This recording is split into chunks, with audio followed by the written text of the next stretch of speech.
हंगामा था बरपा सिर्फ बीरभूम में नहीं, लेकिन अब उसको लेकर के अलग अलग जगह और आज पश्चिम बंगाल की विधानसभा में हिंसा पर सियासत से क्या इंसाफ मिलेगा, यह सबसे बड़ा सवाल हम पूछ रहे हैं और तगड़ी सियासत हो रही है।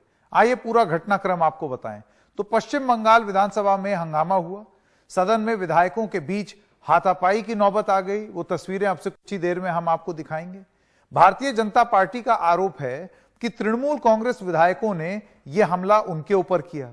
सिर्फ ऐसा ही नहीं है कि इन्होंने आरोप लगाया, वहां से भी पलटवार, एकदम टिपिकल जो हम लोग देख रहे थे 2019 में, 2021 में, उस किस्म की लड़ाई वापस आ गई है बीजेपी वर्सेस टीएमसी में। तृणमूल कांग्रेस के विधायक असित मजूमदार का दावा है कि शुवेंदु अधिकारी ने उनको मुक्का मारा। हाथापाई के बाद बीजेपी के 5 विधायक सस्पेंड हो गए विधानसभा से। अच्छा, इसके बाद और बवाल हुआ तो शुवेंदु अधिकारी और जो लोग सस्पेंड हुए और बीजेपी के विधायक बाहर आकर के धरना प्रदर्शन करने लगे। सस्पेंड विधायकों में शुवेंदु अधिकारी भी थे। बीजेपी विधायकों ने विधानसभा के बाहर प्रदर्शन किया। बीजेपी की बीरभूम हिंसा पर सदन में एक बहस की मांग है। इसके साथ साथ बिल्कुल इसी किस्म की मांग यहां पर केंद्र में पार्लियामेंट में भी कर दी है भारतीय जनता पार्टी ने और तृणमूल कांग्रेस। मतलब वो बिल्कुल टीएमसी वर्सेस बीजेपी लड़ाई विधानसभा के साथ साथ यहां पर दिल्ली में संसद तक भी पहुंच गई। इसी बीच गृह मंत्री से मिले पश्चिम बंगाल के राज्यपाल जगदीप धनखड़ गृह मंत्री से उन्होंने मुलाकात की। बीरभूम हिंसा के बाद पहली बार वो गृह मंत्री से मिले हैं ये राज्यपाल और उन्होंने अपनी बात सामने रखी है। अब किस नेता ने क्या कहा आपको उसके बारे में आइए बताते हैं। तो सियासत तेज हुई है और उसमें शुवेंदु अधिकारी जो कि नेता हैं भारतीय जनता पार्टी के, उन्होंने बोला है कि विपक्ष ने कानून व्यवस्था पर चर्चा की मांग की थी और सरकार ने मना कर दिया। वे हमारे विधायकों के साथ मारपीट करने के लिए कोलकाता पुलिस के जवानों को सिविल ड्रेस में लाए थे, यानी कि हमारी पिटाई करने के लिए कोलकाता पुलिस को सिविल ड्रेस में लाए थे कि वो पीट दे और हमें पता भी ना चले। वहीं पर ममता बनर्जी जो कि मुख्यमंत्री हैं पश्चिम बंगाल की, उनकी तरफ से भी बयान आया है। उन्होंने कहा है कि मुझे अब भी लगता है कि रामपुर हाट की घटना के पीछे कोई साजिश है। यानी अपनी गलती अभी भी नहीं मान रही है, अपनी सरकार की गलती, कानून व्यवस्था किसकी जिम्मेदारी? ममता बनर्जी की। लेकिन वो लगातार पहले दिन से ये बोल रही है कि कुछ साजिश हो रही है, कुछ गड़बड़ हो रही है और फिर उन्होंने वो साजिश वाली बात दोहरा दी। इस मामले की जांच सीबीआई कर रही है, यह एक अच्छा फैसला है, लेकिन अगर वो केवल बीजेपी के निर्देश का पालन करेंगे तो हम विरोध करने के लिए तैयार हैं। यह बयान उन्होंने दिया 27 मार्च 2022 को। अच्छा, अब इस पूरे मामले में आपको एक अपडेट भी दे दें तो बीरभूम हिंसा की जांच सीबीआई कर रही है। सीबीआई की टीम ने बीरभूम के रामपुर हाट पहुंचकर जांच शुरू कर दी। सीबीआई की टीम ने इलाके की 3D स्कैनिंग की है, सबूत जुटाने का एक प्रयास किया है। इसके अलावा सीबीआई ने 21 लोगों को आरोपी बनाया है इस पूरे मामले में। कलकत्ता हाईकोर्ट के आदेश पर, आपको याद हो, यह सीबीआई जांच शुरू हुई है। पहले राज्य सरकार की एसआईटी इस पूरे मामले की जांच कर रही थी, लेकिन फिर कलकत्ता हाईकोर्ट की वजह से यह सीबीआई को सुपुर्द हो गया। 21 मार्च को 10 घरों में, प्रकरण क्या था वो आपको बता दें। 21 मार्च को 10 घरों में आग लगाई गई थी। 8 लोगों की हत्या भी हुई थी। एक और घायल की इलाज के दौरान भी मौत हो गई, यानी कि 9 लोग अब तक इसमें मारे जा चुके हैं। तो इससे जुड़ा हुआ जो आज सवाल पूछ रहे हैं हम खबरों की खबर में, वो है अब आपकी स्क्रीन पर। बीरभूम में हिंसा और विधानसभा में बवाल, और जो सबसे बड़ा सवाल है वो तो यह है कि क्या बीजेपी और तृणमूल कांग्रेस की आपसी तूतू मैमे से पीड़ितों को इंसाफ मिल जाएगा? क्या ऐसे बीरभूम का इंसाफ मिलेगा कि ये लोग तूतू मैमे करते रहें, एक दूसरे पर एक दूसरे को मार देने का आरोप लगाएं कि हमने विधानसभा में मार दिया, उन्होंने यहां मार दिया, और क्या इससे इंसाफ हो जाएगा? यह एक बड़ा सवाल है। और इससे पहले कि हम आगे बढ़ें, एक ब्रेकिंग न्यूज अभी आ रही है और ब्रेकिंग न्यूज यह है कि बुधवार को बंगाल के बीजेपी सांसद प्रधानमंत्री से मुलाकात करेंगे। बीरभूम हिंसा को लेकर प्रधानमंत्री से ये बातचीत होगी। एक बड़ी खबर है जो इस वक्त आ रही है, प्रधानमंत्री ने भी लगता है इस पूरे मामले का संज्ञान ले लिया है। प्रधानमंत्री से मुलाकात करेंगे सांसद, बीरभूम हिंसा को लेकर के प्रधानमंत्री उनसे बात करेंगे। अब इस बातचीत में क्या होगा यह बहुत रोचक होगा जानना, क्योंकि अब तक प्रधानमंत्री ने इस पर बयान जरूर दिया था, एक स्पीच के दौरान उन्होंने इस पर बयान जरूर दिया था, लेकिन सांसदों से इस तरीके की बैठक वो अब होने जा रही है। ये संभवतः ब्रेकफास्ट मीटिंग होगी। अखिलेश हमारे साथ जुड़ गए हैं, हमारे वरिष्ठ सहयोगी। अखिलेश जी, और क्या जानकारी दे सकते हैं प्रधानमंत्री की ने जो बैठक बुलाई है बीजेपी सांसदों की? देखिए, इस पूरे संसद सत्र के दौरान संकेत प्रधानमंत्री नरेंद्र मोदी अलग अलग राज्यों के जो सांसद हैं उनसे मुलाकात करते आ रहे हैं, लेकिन कल सुबह 8:30 बजे पश्चिम बंगाल के जो सारे सांसद हैं, लोकसभा के, राज्यसभा के, बीजेपी के, उन्हें आमंत्रित किया गया है प्रधानमंत्री के साथ ब्रेकफास्ट मीटिंग के लिए। और जिस तरह से बीरभूम की घटना को लेकर लगातार तापमान बढ़ रहा है, आज भी हम लगातार सुबह से रिपोर्ट कर रहे हैं कि किस तरह से पश्चिम बंगाल विधानसभा में हंगामा हुआ जबरदस्त तरीके से। 5 विधायकों को निलंबित किया गया, इनमें शुभेंदु अधिकारी भी शामिल हैं। उसके बाद ये मुलाकात काफी महत्वपूर्ण मानी जा रही है। कल ही पीएम नरेंद्र मोदी जो मटुआ समुदाय है उसके एक धार्मिक समारोह में हिस्सा लेने जा रहे हैं। इससे पहले आज पीएम ने कई ट्वीट किए और याद दिलाई कि किस तरह से मटुआ समुदाय के अलग अलग कार्यक्रमों में वो शामिल होते रहे हैं। जब वो बांग्लादेश गए थे, आपको याद होगा पश्चिम बंगाल चुनाव से ठीक पहले, तो वहां भी मटुआ समुदाय का जो एक प्रसिद्ध धार्मिक स्थल है वहां पर उन्होंने उसकी यात्रा की थी, उसकी भी उन्होंने याद दिलाई है। तो पश्चिम बंगाल को लेकर लगातार बीजेपी दबाव बनाए हुए है और इसलिए कल जो बैठक सुबह होने जा रही है ये महत्वपूर्ण मानी जा रही है, क्योंकि पश्चिम बंगाल के हालात पर प्रधानमंत्री सांसदों से विस्तार से चर्चा करेंगे, उनसे फीडबैक लेंगे और पार्टी वहां पर लगातार जो है दबाव बनाए हुए है कानून व्यवस्था की स्थिति को लेकर ममता बनर्जी सरकार के ऊपर। आज ही पश्चिम बंगाल के राज्यपाल दिल्ली आए थे, उन्होंने गृह मंत्री अमित शाह से मुलाकात की थी। तो ये तमाम चीजें एक के बाद एक पश्चिम बंगाल को लेकर हो रही है।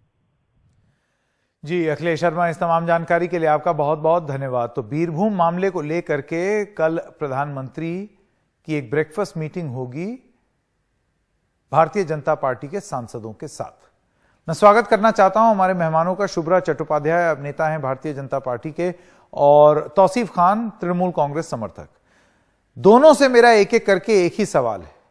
सबसे पहले शुभ्रा जी आपसे, क्या ऐसे इंसाफ मिलेगा बीरभूम के जो पीड़ित हैं उनको, या जो मर गए उनको ऐसे श्रद्धांजलि दी जाएगी? धरना करके, प्रदर्शन करके, आरोप लगाकर? एक्चुअली जो बात है, हाँ, वो तो आपने ठीक किया। एक्चुअली जो बात है, ये टीएमसी के लीडर तो पहले बोलते थे कि उनके घर में टीवी ब्लास्ट हुआ। अभी चीफ मिनिस्टर कहते हैं कि इसमें भी एक डीप कॉन्स्पिरेसी है और बीजेपी का कॉन्स्पिरेसी। तो हमारे शुभेंदु दा और हमारे जो एमएलए है वो लोग यही मांग किए कि ये विधानसभा में डिस्कस होनी चाहिए।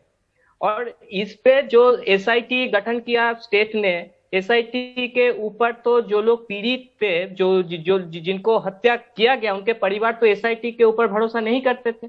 वो लोग भी कहते थे कि इसमें सीबीआई का मांग होनी चाहिए और कोर्ट ने सीबीआई का जांच करने का आदेश दिया सीबीआई को।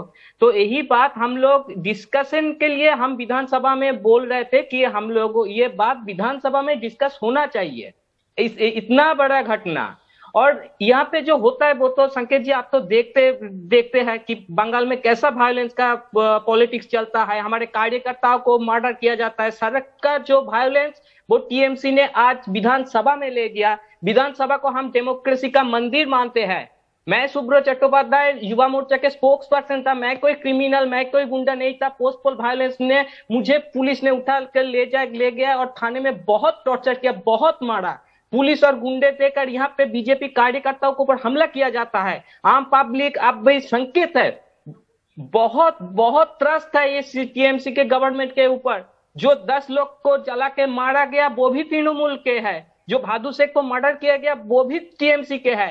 टीएमसी के लोग अभी टीएमसी के लोगों को भरोसा नहीं कर सकते। टीएमसी का खतरा टीएमसी के लोग ही बन गया है। जो अरेस्ट हुआ अनारुल को, जो ममता बनर्जी बोल रहा है ब्लॉक प्रेसिडेंट तृणमूल के है वो, तो यहाँ पे कर कौन रहा है? मर भी बीजेपी के लोग मर रहे हैं, टीएमसी के लोग मर रहे हैं और मार रहे हैं सिर्फ तृणमूल के लोग। हम लोग यही बात को डिस्कशन के लिए विधानसभा में ले जा चाहते थे। वहां पे हमारे विधायकों को कैसे मारा गया। मनोज टिक्का जी वो परिषदीय दल नेता है, दीपक बर्मन हमारे स्टेट के जनरल सेक्रेटरी है, उनको मारा गया। और असित मजूमदार वहां पे नौटंकी कर रहे हैं। वो दीपक बर्मन ने बोला कि असित दा हम लोगों को मारने के लिए आ रहे थे, और बीच में उनका जो चश्मा है, चश्मे से उनका नाक वहां पे टूट गया, और वो कहने लगे कि शुभेंदु दा ने मुझे मुक्का मारा। तो ये टीएमसी का जो नौटंकी है ये सारा देश आज तो देख चुकी है दादा। और विधानसभा में टीएमसी ने जो किया वो आज डेमोक्रेसी के लिए सबसे ठीक बुरा है। दिन तौसीफ खान, अब आपसे मैं सवाल पूछना चाहता हूं, और मैं सवाल फिर से दोहरा रहा हूं। सबसे पहली बात तो आप अपना जवाब दे दें शुभ्रा ने जो जो आरोप लगाए हैं उनके ऊपर, और दूसरी चीज मैं आपसे भी यही सवाल पूछना चाहता हूं, आपको लगता है ये सब करके आप इंसाफ दिला देंगे पश्चिम बंगाल में उन लोगों को जिन्होंने अपनों को खोया है, जिनके घर वालों को कमरे में बंद करके जला दिया? देखिए, जब ममता बनर्जी गई थी रामपुर हाट में और ह्यूमैनिटेरियन रिलीफ जो उनका था, जो कॉम्पेंसेशन था वो अनाउंस कर रही थी, उस वक्त में उन्होंने मुलाकात किया था एक व्यक्ति से जिनके शायद वाइफ और उनकी माँ शायद जिनका बॉडी जिन पे जल गया था, जो उसकी विक्टिम थी।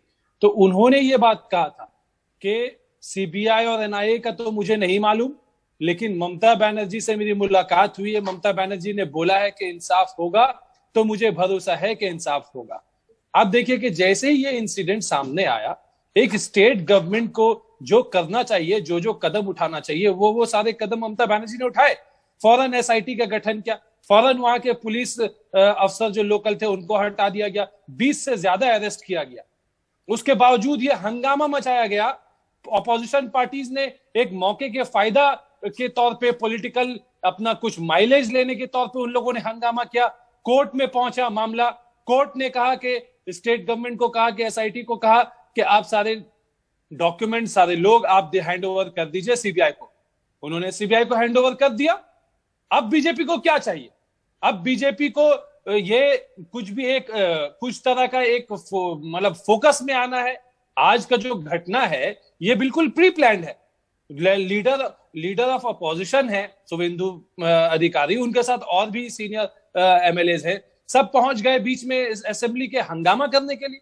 वहां पे मारधार किया, मार्शल को मारा, पुलिस अफसर को धक्का दिया वहां पे। और ये जो ये कहते हैं कि चश्मा से नाक टूट जाता है, ये कैसी कैसी बातें कर रहे। घूसा मारा है, वीडियो है कि घूसा मारा जा रहा है, घूसा से नाक टूट गया, उनका नाक बहा, खून निकला, वो गए हॉस्पिटल।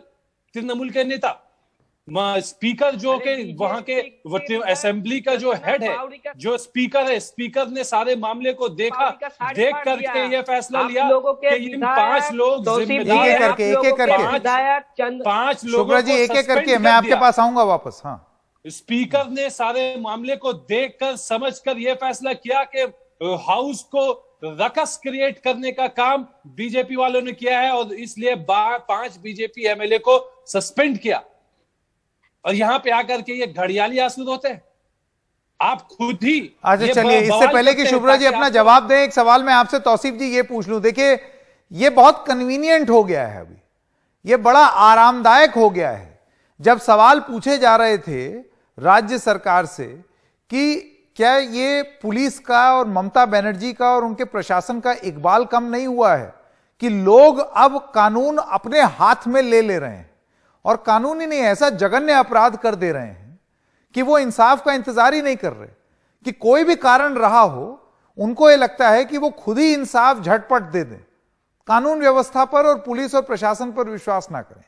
अब इस सवाल से आपको नहीं लगता है तृणमूल कांग्रेस को एक मौका मिल गया है बीजेपी वर्सेस टीएमसी करने का, कि वो झूठ बोल रहे हैं, वो रकस क्रिएट कर रहे हैं, वो ये कर रहे हैं, वो कर रहे हैं। ममता बनर्जी आज भी कह रही हैं कि मुझे लगता है कि ये कोई साजिश है।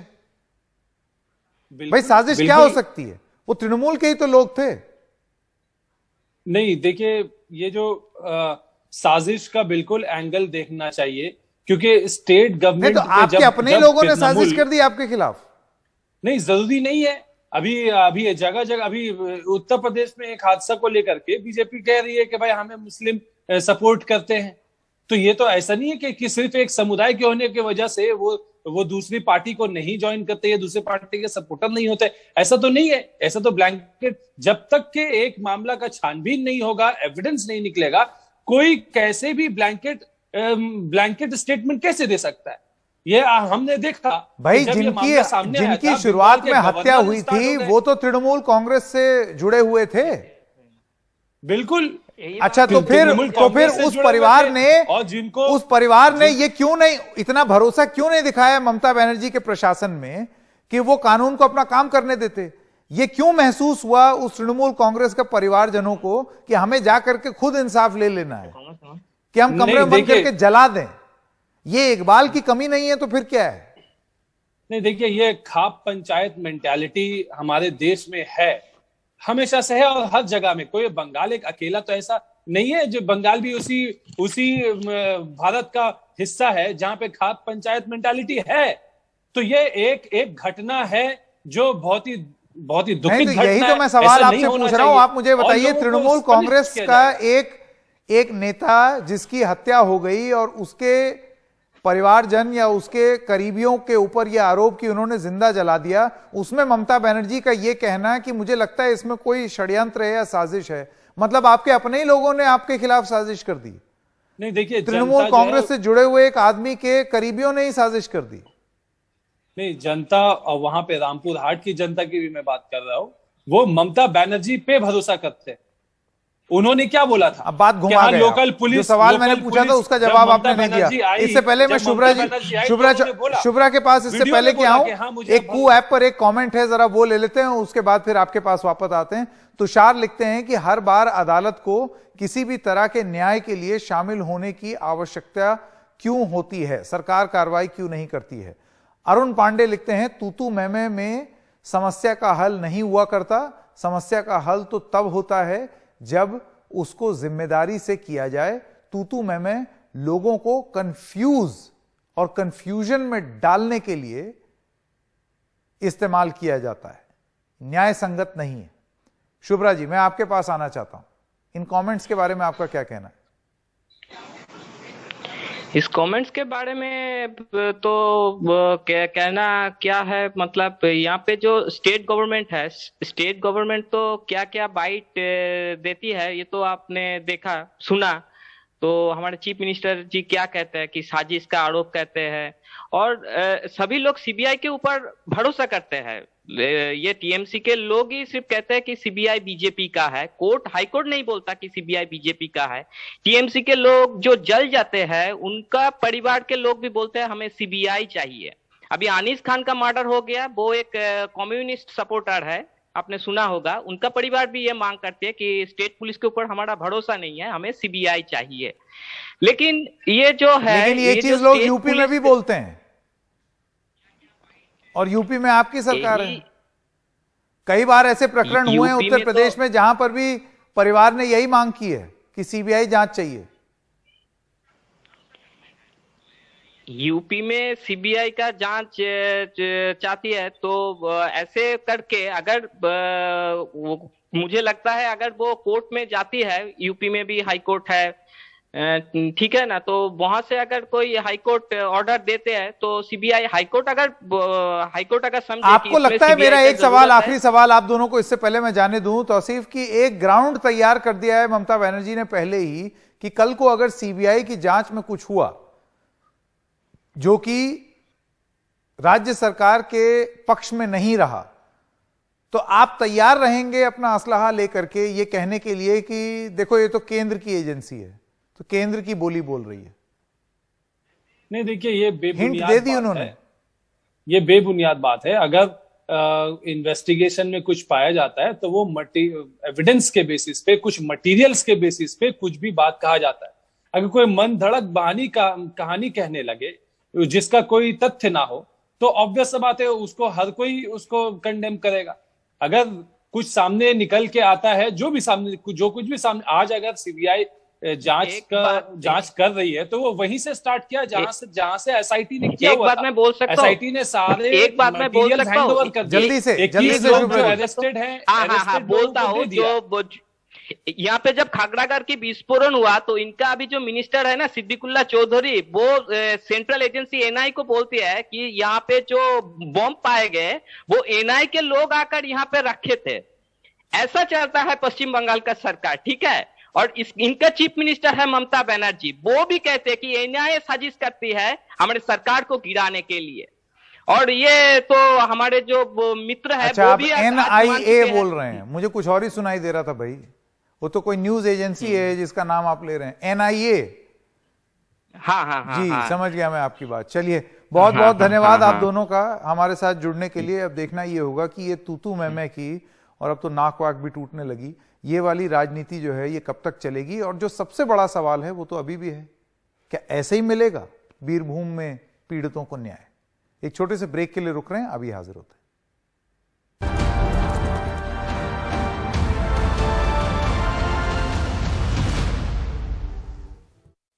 आज जो असेंबली में पूरा दिन हुआ है, हम लोग सस्पेंडेड 4 MLA ब्रीफ कर दिया गवर्नर जी को, और उसको इंटरवेंशन का हम लोग रिक्वेस्ट किया। इसमें महाराष्ट्र में इस तरीके से हादसा हुआ था, कुछ सस्पेंडेड MLA ने सुप्रीम कोर्ट गया था, सुप्रीम कोर्ट का वर्डिक्ट भी है। और जो प्रोसीडिंग्स आज ने टीएमसी की इशारा पर अध्यक्ष जी ने लिया है, उसका प्रोसीडिंग्स का कॉपी आने का बाद हम लोग नेक्स्ट कोर्स ऑफ एक्शन क्या होगा ये हम लोग सोच समझ के ठीक करेगा।